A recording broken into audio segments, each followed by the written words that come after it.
Welcome to the Esports Report. I am your lovely host, Ashley Hodge, and hopefully I sound a lot better. I mentioned this in the last podcast episode, but I did not mention this in the YouTube episode that I recently joined the Knights of the Last Call Discord because I wanted to play Pathfinder 2e and I wanted to GM Pathfinder 2e.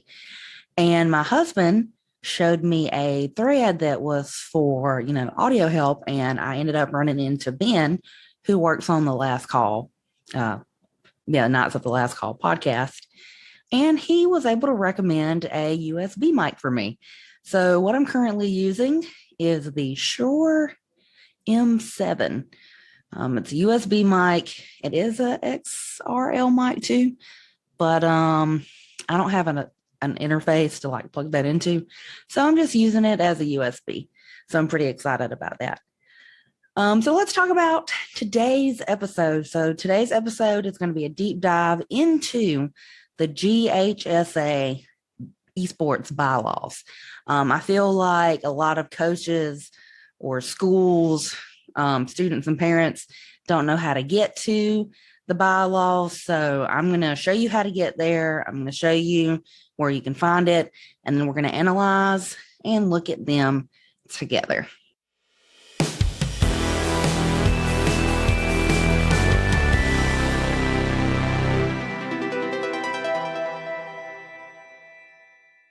Alrighty, so the first thing I'm going to show you is how to find the GHSA Esports By-Laws. So I'm going to share my screen with you, and there we go.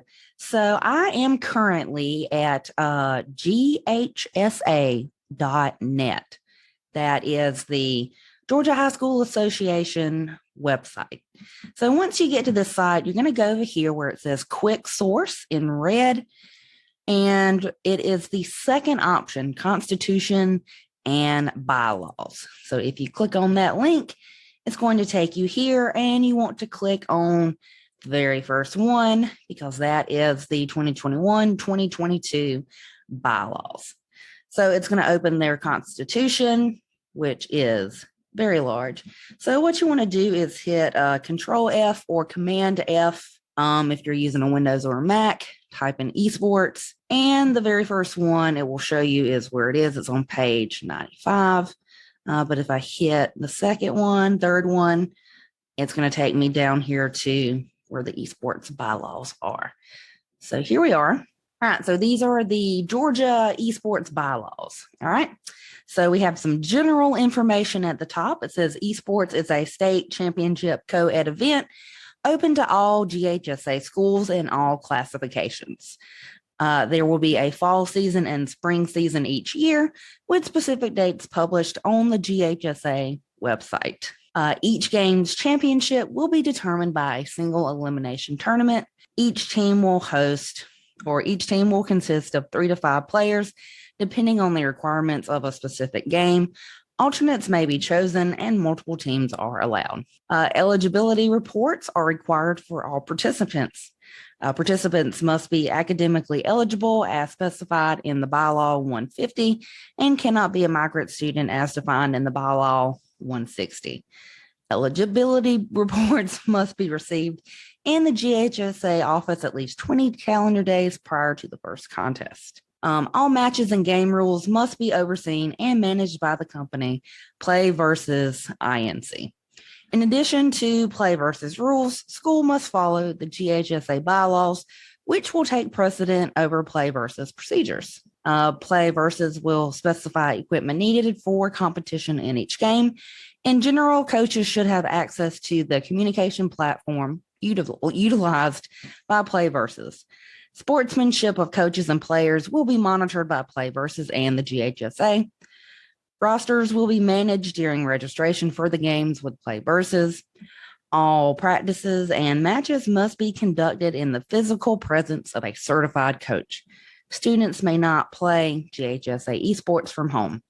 Forfeitures without timely communication beforehand may be grounds for fines and or penalties. And of course, we have right here the state coordinator for esports is Tanya Anderson, and it lists her email, which is tanyaanderson@ghsa.net. So those are the bylaws, not a lot of them. So let's just look at these really quick and let's discuss them. So the first one, each game's championship will be determined by a single elimination tournament. I guess I don't really have too much of a problem with that. I mean, we're currently playing 8 different games through PlayVS. So if you had like multiple rounds in a tournament, that could make the event last even longer than it already does. And it already lasts a pretty long time. However, it's hard for me to say, one game to determine everything. Maybe, I don't know, maybe different tournament style rules for different games. Like Rocket League, it's best 2 out of 3 for the championship or something like that. Single elimination seems a little harsh. So when these were originally written, we only had Rocket League, Smite, and League of Legends. So that's why they have this 3 to 5 players depending on the requirements for the specific game. This right here probably needs to be updated to just say required players for each specific game. Because Splatoon is 4, League of Legends is 5, Madden is 1, Madden is single player. So that doesn't really fit into these bylaws right here. I think NBA 2K is single player. Hearthstone is single player, and Super Smash is single player. Like I know Super Smash, they have like 3 students on a team, but it's not like 3v3, it's 1v1. So I count it as a single player. So I think that needs to be updated. And it says multiple teams are allowed. There are multiple teams. I would like it to be more specific because you might not know this, but for your school to participate in a state esports championship, you can actually only have 2 teams per school.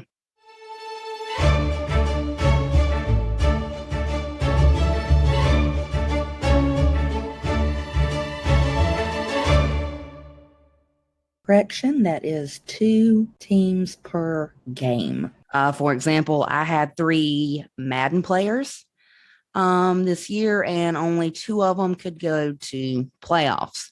So I don't really have a problem with a limitation on the number of teams because I was at Colquitt for a while, and I had like 10 League of Legends teams. And that's not fair to a smaller school who might only have 2. So I don't mind the team limitation. I think that's good. Can't talk. Eligibility reports are required for our participants. That is not unique to esports. Basically, you can go to that bylaw in here and look at that. It's very long. I mean, I guess we could go look at it. I'll get through all of these and then we can go look at that bylaw. Yeah, so in one of my episodes, I did kind of like a deep dive of the 3 major companies that are offering esports in Georgia. So remember with PlayVS, I said that they're partnered with GHSA, and if you want a state sanctioned championship, you will use PlayVS. So it's right here in the bylaws. It says all matches and game rules will be overseen and managed by PlayVS. You have to follow PlayVS and you have to use them. But GHSA does say, if PlayVS makes a rule and we don't like it, we have the right to change it. So that's basically what that is saying. PlayVS will specify the equipment needed for each competition. So they do actually do that on their website when they tell you the platform. This kind of needs to be, the second part I think needs to be elaborated on. It says in general, coaches have access to the communication platform utilized by PlayVS. PlayVS. So in the beginning, if Will was here, he would second me on this. In the beginning, PlayVS only used Discord, which is a problem for a lot of schools because a lot of schools automatically will block Discord because of the privacy issue. So if your school had it blocked, you had to go to your IT department and they would either block it for you or they wouldn't. So I will say in the recent seasons, PlayVS has actually made an in-game chat feature that is actually within their website that you and the coach can use to communicate. So that's pretty good. And that's a really good workaround the Discord issue. Sportsmanship of coaches and players will be monitored by PlayVS and GHSA. That's pretty self-explanatory. Conduct yourself in a professional way and model good behavior for your students. Rosters will be managed during registrations with PlayVS. I think that's kind of unnecessary. I think that really goes with F. I think they're just being redundant there. I have a problem personally with J, especially during the COVID pandemic and really honestly the ongoing COVID pandemic because it hasn't stopped. So it says all practices and matches must be conducted in the physical presence of a certified coach. Students may not play from home. Now, I understand why GHSA would want this. You want to make sure that the student who is playing is the one who's playing. If they can play from home, they could lie. You want to make sure that an adult is there to monitor them, to make sure that they're not demonstrating toxic behavior in the chat, that they're doing what they're supposed to do. However, I think an exemption should have been made during the COVID pandemic, especially when all of the cases were spiking. And this is why. Let's say you have 5 kids and they want to make a League of Legends team. And you tell them, if one of you goes out with COVID or gets exposed, we don't have any substitutes. You're going to have to forfeit or play a 4v5. And they were fine with it, even though you recommended that they try to get extra people.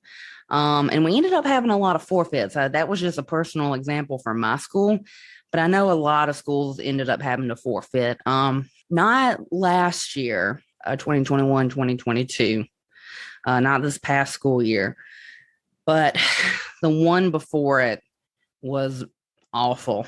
Yeah, I'll be honest, it was one of the worst esports seasons because of all the forfeits. Now, I didn't go to that state championship, so I don't really know what that was like. I'm sure it was fine.